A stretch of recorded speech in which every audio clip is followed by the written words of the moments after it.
CM ಸಿದ್ದರಾಮಯ್ಯನವರಿಗೆ ಪ್ರಾಸಿಕ್ಯೂಷನ್ನ ಸಂಕಷ್ಟ ಏನಿದೆ ಈಗ ಹೈಕೋರ್ಟ್ಗೆ ಕೆವಿಯೇಟ್ ಅನ್ನ ದೂರುದಾರರು ಸಲ್ಲಿಸಿದ್ದಾರೆ. ಸ್ನೇಹಮಯಿ ಕೃಷ್ಣ, ಟಿಜೆ ಅಬ್ರಾಹಂ ಕೆವಿಯೇಟ್ ಅನ್ನ ಇವರು ಸಲ್ಲಿಸಿದ್ದಾರೆ. ಸೊ ಹಾಗಾಗಿ ಇದು ಅತಿ ಮುಖ್ಯವಾಗಿದೆ. ಸಿಎಂ ಸಿದ್ದರಾಮಯ್ಯನವರಿಗೆ ಪ್ರಾಸಿಕ್ಯೂಷನ್ ಸಂಕಷ್ಟ ಒಂದು ಕಡೆಗೆ ಈಗ ಕೆವಿಯೇಟ್ ಅನ್ನ ಕೂಡ ಸಲ್ಲಿಸ್ತೀವಿ ಅಂತ ಮೊನ್ನೆ ಅಷ್ಟೇ ಟಿಜೆ ಅಬ್ರಾಹಂ ಹೇಳ್ತಾ ಇದ್ರು. ಇವತ್ತು ಸ್ನೇಹಮಯಿ ಕೃಷ್ಣ ಅವರು ಕೆವಿಯೇಟ್ ಅನ್ನ ಸಲ್ಲಿಸಿರುವಂಥದ್ದನ್ನು ನೋಡ್ತಾ ಇದ್ರೆ, ಇನ್ನೊಂದು ಕಡೆಗೆ ಟಿಜೆ ಅಬ್ರಾಹಂ ಅವರು ಕೂಡ ಕೆವಿಯೇಟ್ ಅನ್ನ ಸಲ್ಲಿಕೆಯನ್ನ ಮಾಡಿದ್ದಾರೆ. ಸೊ ತುರ್ತು ವಿಚಾರಣೆಗೆ ತೆಗೆದುಕೊಳ್ಳಿ ಅಂತ ಸಿದ್ದರಾಮಯ್ಯನವರ ಪರ ವಕೀಲರು ಕೇಳಿಕೊಂಡಿದ್ದಾರೆ. ಇನ್ನೊಂದು ಕಡೆಗೆ ಈ ಕಡೆನೂ ಕೂಡ ಕೆವಿಯೇಟ್ ಅರ್ಜಿ ಇದೆ. ಸೊ ಎರಡೂ ವಾದವನ್ನು ಕೂಡ ಇವತ್ತು ಆಲಿಸ್ತಾರಾ ಅಥವಾ ಇನ್ನೊಂದು ದಿನ ಇದಕ್ಕೆ ನಿಗದಿಯನ್ನು ಮಾಡ್ತಾರಾ ಅನ್ನುವಂಥದ್ದು ಮಧ್ಯಾಹ್ನ 2:30ಕ್ಕೆ ಗೊತ್ತಾಗಲಿದೆ. ನನ್ನ ಸಹೋದ್ಯೋಗಿ ಮುರಳೀಧರ್ ನನ್ನ ಸಂಪರ್ಕಕ್ಕೆ ಸಿಗ್ತಾ ಇದ್ದಾರೆ, ಕ್ರೈಮ್ ಬ್ಯೂರೋ ಹೆಡ್. ಮುರಳಿ, ಈಗ ಕೆವಿಯೇಟ್ ಅರ್ಜಿಯಲ್ಲಿ ಏನಿದೆ, ಯಾವ ರೀತಿಯಾಗಿ ಇದನ್ನು ಕನ್ಸಿಡರ್ ಮಾಡ್ತಾರೆ? ಈಗ ಮುಖ್ಯಮಂತ್ರಿಗಳ ಪರವಾಗಿ ವಕೀಲರು ಏನು 2:30ಕ್ಕೆ ಅವ್ರದ್ದು ವಿಚಾರಣೆ ಆರಂಭವಾಗುತ್ತೆ, ಆ ಸಂದರ್ಭದಲ್ಲಿ ಇವರನ್ನು ಕೂಡ ಕನ್ಸಿಡರ್ ಮಾಡ್ತಾರಾ ಹೇಗೆ ಅಂತ?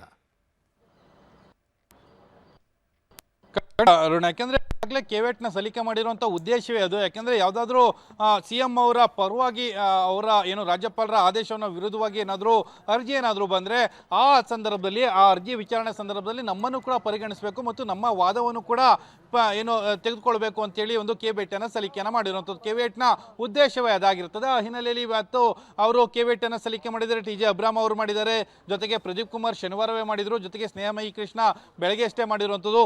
ಎಲ್ಲರೂ ಕೂಡ ಕೆವಿಯೇಟ್ನ ಅರ್ಜಿಯನ್ನು ಸಲ್ಲಿಕೆಯನ್ನು ಮಾಡಿರೋ ಹಿನ್ನೆಲೆಯಲ್ಲಿ ಎಲ್ಲರೂ ಕೂಡ ಸೀನಿಯರ್ ಕೌನ್ಸಿಲ್ಗಳನ್ನು ಎಂಗೇಜ್ ಅನ್ನು ಮಾಡ್ತಾರೆ. ಇವತ್ತು 2:30ಕ್ಕೆ ಯಾವ ಪೀಠದ ಮುಂದೆ, ಈಗ ಅದು ಹೇಮಂತ್ ಚಂದ್ರಗೌಡ ಅವರ ಪೀಠ ಅಥವಾ ನಾಗಪ್ರಸನ್ನ ಅವರ ಪೀಠ, ಎರಡರಲ್ಲಿ ಒಂದು ಪೀಠದ ಮುಂದೆ ವಿಚಾರಣೆಗೆ ಬರ್ತಾ ಇದೆ. ವಿಚಾರಣೆಗೆ ಬಂದ ಸಂದರ್ಭದಲ್ಲಿ ಯಾವ ಪೀಠದಲ್ಲಿ ವಿಚಾರಣೆ ಬರುತ್ತದೆ, ವಿಚಾರಣೆಗೆ ಬಂದಾಗ ಅಂದ್ರೆ ಸ್ನೇಹಮಯಿ ಕೃಷ್ಣ, ಟಿಜೆ ಅಬ್ರಾಹಂ, ಪ್ರದೀಪ್ ಕುಮಾರ್ ಇವರ ಪರ ವಕೀಲರು ಕೂಡ ಹಾಜರಾಗ್ತಾರೆ ಮತ್ತು CM ಪರ ವಕೀಲರು ಕೂಡ ಹಾಜರಾಗುವಂಥದ್ದು, ವಾದ ಪ್ರತಿವಾದ ಆಗ್ತದೆ. ಜೊತೆಗೆ ಸಾಮಾನ್ಯವಾಗಿ ಇಂಥ ಪ್ರಕರಣಗಳಲ್ಲಿ ಪ್ರಾಸಿಕ್ಯೂಷನ್ ಪರ್ಮಿಷನ್ ಇದೆ, ರಾಜ್ಯಪಾಲರಿಗೆ ಇದಕ್ಕೆ ಅವಕಾಶಗಳಿರಲಿಲ್ಲ ಅಂತೇಳಿ ಒಂದಷ್ಟು ಕೋರ್ಟ್ನ ಗಮನಕ್ಕೆ ತರುವಂಥದ್ದು ಮತ್ತು ಇಂಟ್ರಿಮ್ ರಿಲೀಫ್ ಅಂದರೆ ಮಧ್ಯಂತರ ತಡೆಯಾಜ್ಞೆಯನ್ನು ಅಥವಾ ಒಂದು ಕಾಲಾವಕಾಶವನ್ನು ಕೊಡಬೇಕು, ಇಂಟ್ರಿಮ್ ರಿಲೀಫನ್ನು ಕೊಟ್ಟು ಅಂತೇಳಿ ಮನವಿಯನ್ನು ಕೂಡ ಮಾಡಿಕೊಳ್ಳುವಂಥ ಸಾಧ್ಯತೆಗಳಿರ್ತವೆ. ಆ ಸಾಧ್ಯತೆಗಳನ್ನು ಯಾವ ರೀತಿಯಲ್ಲಿ ಹೈಕೋರ್ಟ್ ಇವತ್ತು ಪರಿಗಣಿಸುತ್ತೆ, ಏನಾಗುತ್ತೆ ಅನ್ನೋದ್ರ ಬಗ್ಗೆ ಕೂಡ ಸಾಕಷ್ಟು ಕುತೂಹಲವನ್ನು ಮೂಡಿಸಿರುವಂಥದ್ದು. ಅರುಣ್.